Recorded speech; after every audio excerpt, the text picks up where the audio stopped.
Айдос Сарыммен біз бұрыннан таныспыз, жолдаспыз, былайша айтқанда, замандаспыз.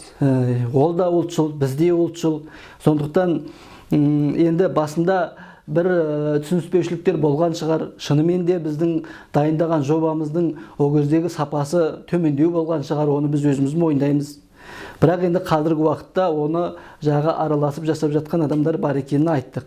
Айдос басында сөйтіп сендердің жобаларыңның сапасы төмендеу дегенді айтты.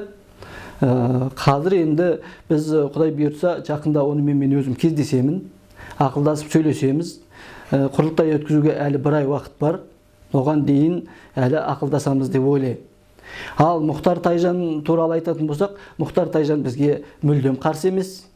Оның Астанада өткен жаңағы біз протонға байланысты, гептилдің зиянына байланысты бірге жұмыс істеп жатырмыз. Мұхтар Тайжанмен де, Қасым Аманжолмен де. Мұхтар Тайжанның өзі бастамасын көтеріп, соны ұйымдастырған ғылыми конференция болып өтті Астанада. Сол ғылыми конференцияның ұйымдастыруына біз бел шеше араласып атсалыстық. Содан сол конференцияның нәтижесінде Халықтық альянс деген қоғамдық қозғалыс құрылды. Сол қоғамдық қозғалысқа Мұхтар Тайжанды ел болып, жұрт болып сайладық. Қазір мына гептилге байланысты жұмыстарды біз бірге атқарып жатырмыз. Сондықтан Мұхтар Тайжан бізге қарсы деп айтуға болмайды, ол бізбен бірге. Екіншіден, жақында екінші мәрте өткізілген осы ұйымдастыру комитетінің жиналысына Мұхтар өзі қатысты, ойларын айтты.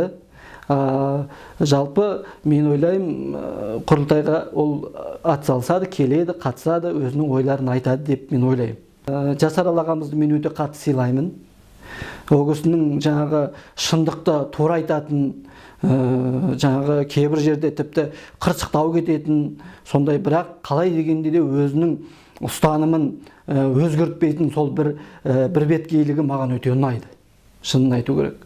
Сондай бірбеткей адамдар негізінде алғы түрлі саяси ауа райына қарай өзгермейтін, қандай заман қандай болып өзгерсе де өзінің азаматтық позициясында тұрып қалатын азаматтарды мен өте сыйлаймын. Сондай сыйлайтын азаматтардың бірі Жасарал ағамыз. Сондықтан Жасарал аға да бізге мүлдем қарсы деп айтуға болмайды. Ол кісімен де Құдай бұйырса ақылдасамыз. Ол кісі де осы көтеріліп жатқан ұлтшылдық мәселесінде тыс қалмайды деп мен сенемін.